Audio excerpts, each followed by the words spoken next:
लेकिन जेल से छूट गई हूँ। यही सोच रही कि मैं कहाँ जाऊँ। मेरे मायके में कोई है नहीं, मेरे ससुराल में पति जी मुझे घर में रहने नहीं देंगे। मेरा औलाद भी मुझे छोड़कर चला गया। मैं सोच रही हूँ कि अब मेरे जिंदगी में रह ही क्या गया है।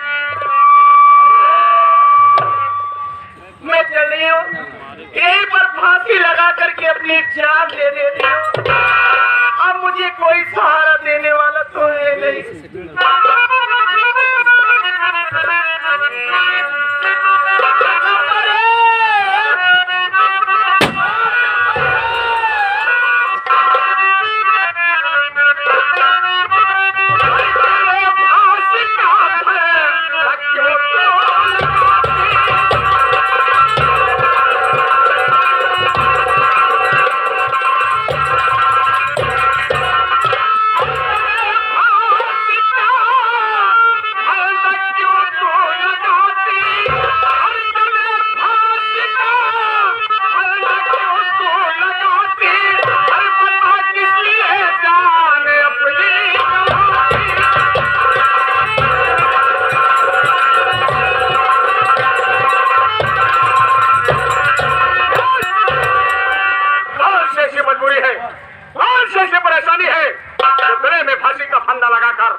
दुनिया को छोड़कर दुनिया में जाना चाहिए।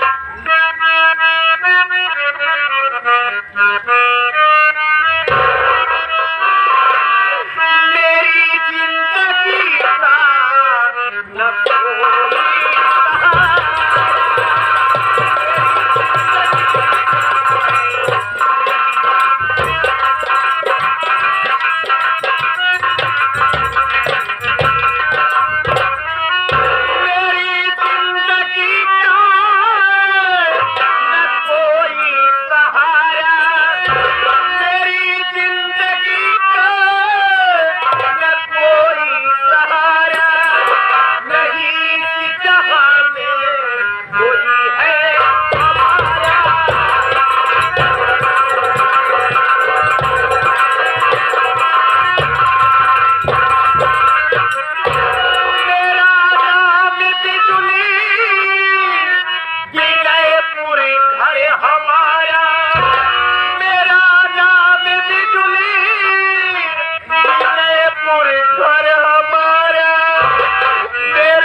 की रहने वाली हूँ। घर में मेरे स्वामी जी और मेरा देवर और सबसे छोटी मेरी ननद।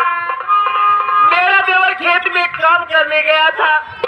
मैं अपने बच्चे को अपने ननद के हाथ में सौंप करके देवर को खेत में खाना देने गई थी। जब देवर को खेत में खाना देकर वापस घर आई तो क्या देखी, मेरे घर में बेचारी किसी ने मेरे मासूम बच्चे का खून कर दिया। मैं लाश के पास रोती बैठी थी। उसी समय मेरे स्वामी मिर्जापुर शहर से आ गए।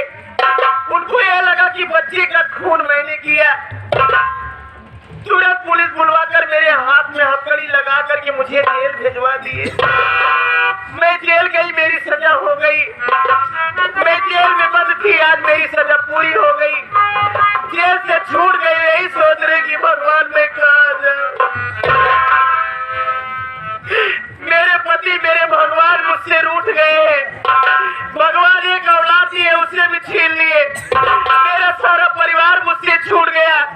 अब मैं अकेली जी करके क्या करूंगी।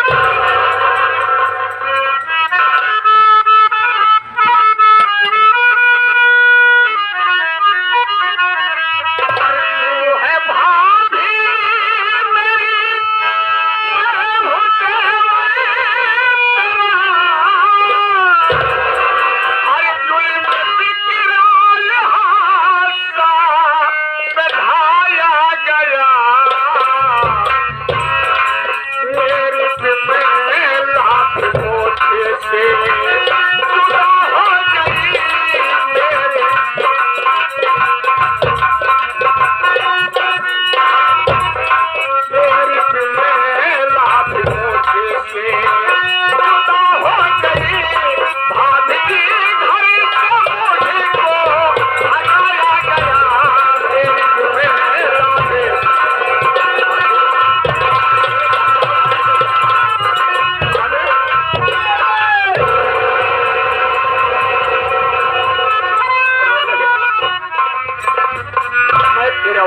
बदनसीब देवर, जिसे तू खेतों में खाना खिलाने के बाद जेल चली गई, ये आंखें तुम्हें देखने के लिए कितने दिनों से तरस रही थी। मैं तो सोची कि मेरी जिंदगी को कोई सहारा देने वाला नहीं है, आज तुझे देखने के बाद मुझे ऐसा लग रहा है कि मुझे कोई सहारा देने वाला है। लेकिन देवर, आज ही मैं क्या देख रही हूँ कि आज तू डाकू की भेष में, अरे आखिर ये सब करने की क्या जरूरत पड़ गई? तू भागता फिरता होगा, तेरे पीछे पुलिस कुत्ते की तरह लगी होगी। छोड़, पहले मुझे ये तो बता कि घर में सब कुछ ठीक ठाक तो है ना?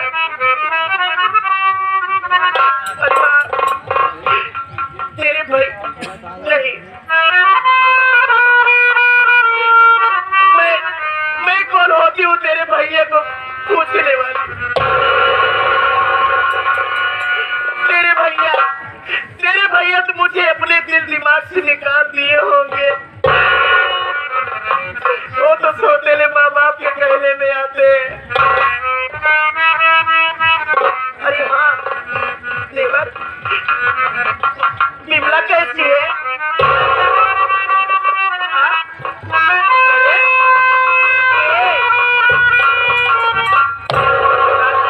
बता मेरी बिमला कैसी है? अगर ये बात पूछो तो अच्छी बात होगी भाभी माँ, ये बताने के लिए मेरी जुबान नहीं कर पा रही। अरे बिमला ने बच्ची है, थोड़ा गलत काम कर गई, उसी वजह से मेरा बच्चा मर गया। लेकिन बिमला मेरी ननद नहीं, मेरी बेटी है। अगर मैं नहीं पूछूंगी तो कौन पूछेगा? बता बिमला कैसी है?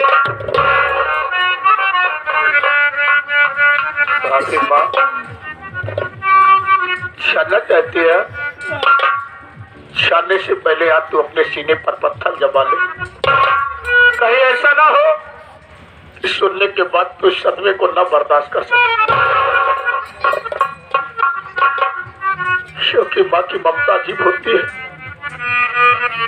शाना कहती है, जिस विमला के लिए तू तड़प रही है, जिस विमला को देखने के लिए तेरी आंखें तरस रही है, और तेरी विमला इस दुनिया में शिक्षा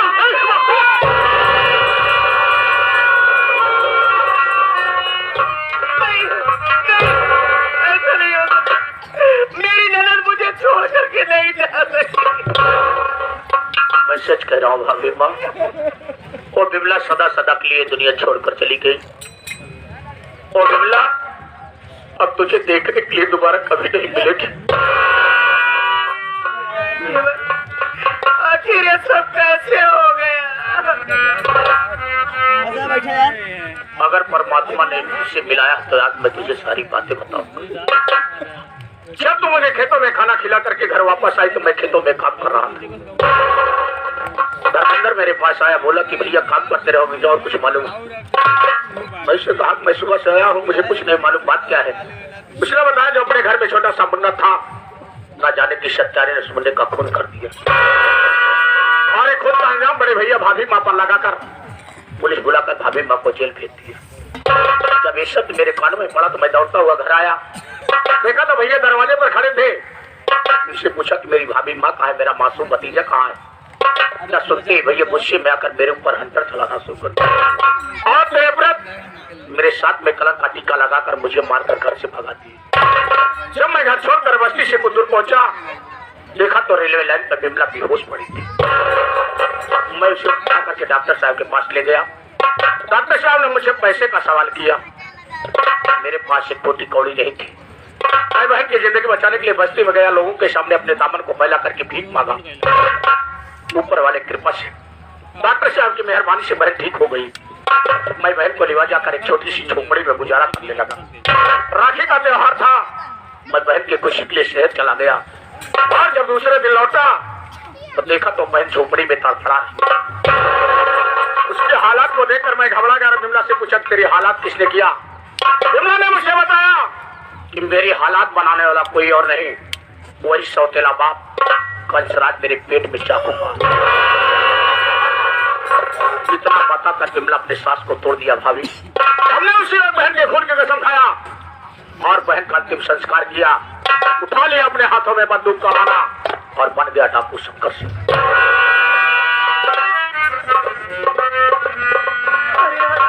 कंसराज, तूने मेरी ननद को जान से मार दिया।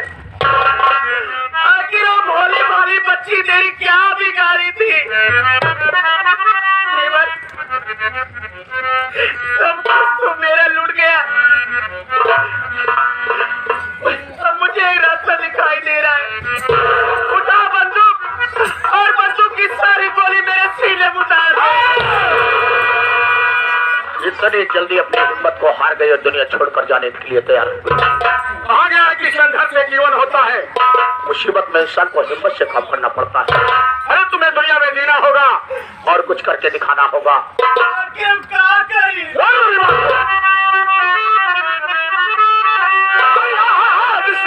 बिजली में भाभी बन के दुनिया में छा जाओ तुम। जिसने परिवार बर्बाद किया होने से चल के उसके नहा ले।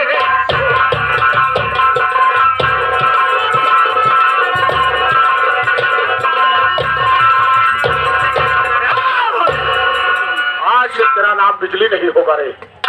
आज से तेरा नाम होगा तो डाकू सिन्नी होगा। उठा लो अपने हाथों में बंदूक का बना और मिटा दे ऐसे बेदर्द जमाने के लोग। आज समझ गए कि देखने वाला का सौतेला बाप इस समाज में बैठा हो। अगर उसके कानों तक ये आवाज आती हो कि देखने के बाद कोई कुत्ता कमीना साला दूसरे के बच्चों के साथ वैसी हरकत करने की कोशिश न करे।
मुझसे छीन लिया। और अच्छा किया कंसराज, तूने इलाज बढ़ा दिया। अरे अच्छा किया तूने इलाज बढ़ा दिया। आज तेरे ही कारनामों ने इस बिजली रानी को डाकू बना दिया। बेटी मुझसे मत करके तू कहा जाता है।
मुआयना करने से मुखिया द्वारा सूचना मिली है कि आज एक हफ्ते से डाकू शंकर सिंह और सैनी विनयपुर में तहलका बजा रखे हैं।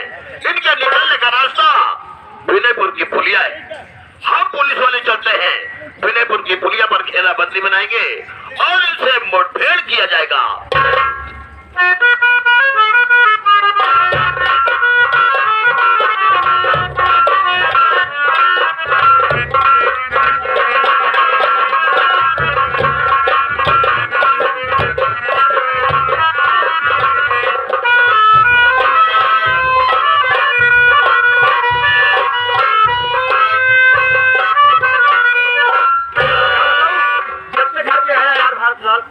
बाबूजी से मुलाकात होती है बराबर। अरे बाबू से मुलाकात होती है, लेकिन मेरी ने जाने कहा किससे मुलाकात हार बना भाई। तो हार माई सवेरे सवेरे पार गया है खेते।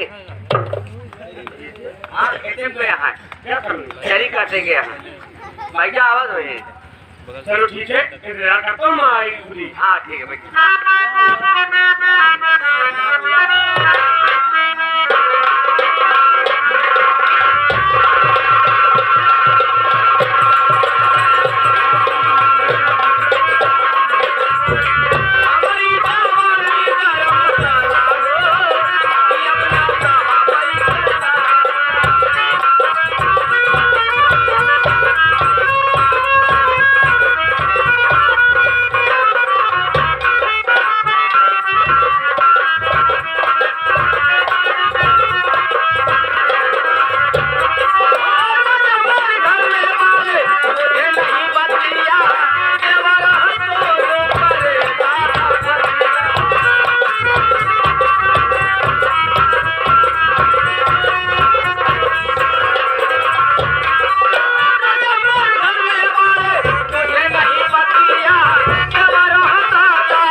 क्या कहूँ हाँ बड़ा चढ़ावा था। हमारी आदत पड़ी है ऊपर चढ़ाई के। सब बात छोड़ा। हाँ विनय है कहा? हाँ है तो हाँ तो कहाँ हमारा में सबका जा खो जा पन मिले भाई लड़के बच्चे तो आ रहे हैं। हंसी का मतलब है। अच्छा हाँ तो बहुत चल सका कि हाँ चल सकी है। हाँ चला चला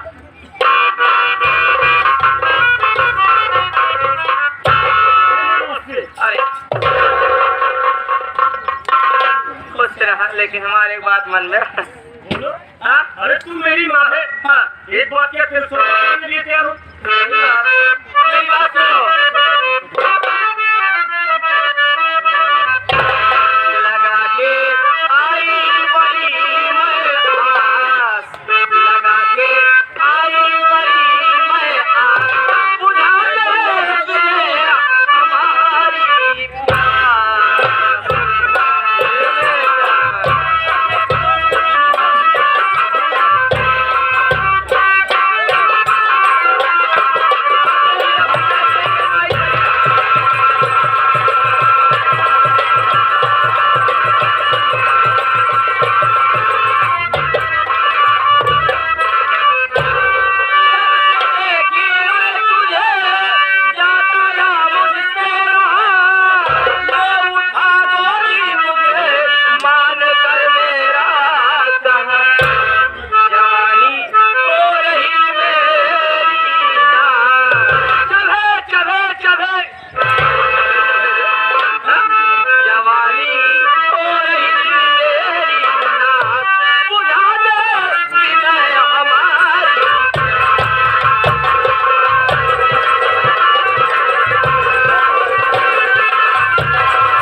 अब दोबारा ऐसी जुबान मुझसे मत कहना कभी।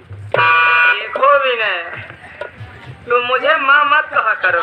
हाँ भैया है, इनका माई ने कहा इनका छोटी सड़ुआ इनका। तुझका माई ने कहा तो क्या कहा? हमारी बात माना तो हम महीने 5,000 दे। अरे वाह, अब तो 10,000 दे सही, लेकिन एक बार कहने की हमारी बातें मान ले। अच्छा समझा ये समझा देता है। ये आगे भाई साहब अपना नाम नहीं बताए, हमका लगा था मैं पैसा घर चोरा ले यहाँ कहा यार ये 11 में उसकार दे रहे कहा था धन है सौतेली माई माई हो देश हो कि बेटवा उठवा न चीज है जवान बात तो इतना भगभका नहीं है कहा था इनके बस करना हो तो हमारे लगे चल तो आज जवानी हम सब ठंडी नाम नहीं बताया है कहा संध्या जी का भैया यहीं आवा देखा माई बाप हो चाहे सौतेला हो चाहे सगा हो ये तो मान ला महतारी बाप अपने लड़का का पाल पोस के बड़ा करने जी काहे बिना बुढ़ाई ना हमारे काम है सेवा करेंगे तो भैया हो माई यही जो कहा यहाँ से जौन कहा करते कहने में उल्टी सीधी बात करता है। उल्टी सीधी नहीं मैं तुम्हें समझा रहा हूँ, मेरी बात सुनो। आज के बाद ऐसी बात मुझसे कभी मत करना, भूल कर भी। तो हमारी बात ना मन नहीं मानूंगा ना मन बात जान ले तो फंसो जावे सीरियस चतम धोखा फंसाऊ दे। हाँ तुमको जो करना है कर ले, हमें तेरी चरित्र का डर नहीं है। अरे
मैं ऐसा कर सकता हूँ। मेरी बात पर आपको विश्वास नहीं है, बार बार से पूछ लो। साले साफ बताना नहीं तो अपने कुल का ध्यान देना है। जैसे तुम्हारे कुल लगे होंगे तुम भी लगे। अरे हम क्या होगा बताइए क्या हो? मेरी जिंदगी का सवाल है। बाबू साहब बोल यहाँ आए बैठा रहे तो माई सच बच्चे आए बोलिए माई के देखते मान जैसे दिमाग का बड़ा हाँ जब माई के पाउडर देखे लाली देखे गाने में बाला देखे इनके नीयत खराब हो गए।